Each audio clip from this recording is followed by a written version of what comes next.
Hi, I'm Lanny, and this is Preserving Today, a Greener Postures project. Okay, today we're making apple cider using this new press that we got and an apple crusher and fresh apples from our orchard. We've canned enough applesauce, apple pie filling, and apple butter to last a lifetime, so now we're going to make some apple cider and apple cider vinegar. So I'm going to show you how we did that. We cut our apples, rough chop, just into 4 or 8 pieces. And these apples don't have to be pretty. You don't have to core them. You don't have to take the stems off. You don't have to take the seeds out. They're all going to go into this apple crusher. It fits on a 5-gallon bucket, and it's definitely drawing a lot of attention from our friends in the yard as we toss apples over to them.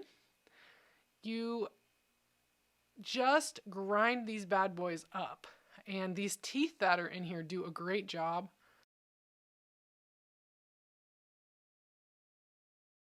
It's way more efficient than using a blender or a food processor when you're doing this large amount. Back inside, we're putting the mesh bag over the cider press. And these are all the pieces that come with it. You just fill that bag with your crushed apples.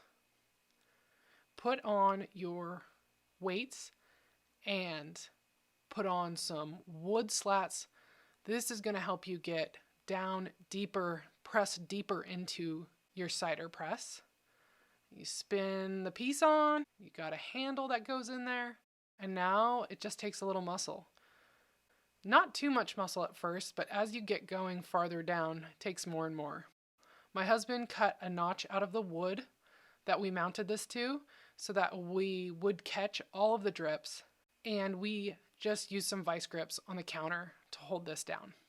When we're finished, we strain it into glass jars, and you can see there's not much left in the strainer because this bag does a pretty darn good job. Look at that nice dark color. It is so good. So of course we had to make some apple cider vinegar, and this is what the apple cider vinegar looks like at about 7 days. All I did is put a little splash of living vinegar with the mother, and I'm stirring it at least once a day. Twice, 3 times is better. Getting air in there, moving things around so mold doesn't grow on the surface. I'll continue stirring it for about 2 weeks. And then still let it sit for a few more months, and it'll end up being delicious vinegar. I would highly recommend this apple crusher and the cider press. I'll link to that in the video description. Thanks for watching. I'm Lanny, and this was Preserving Today.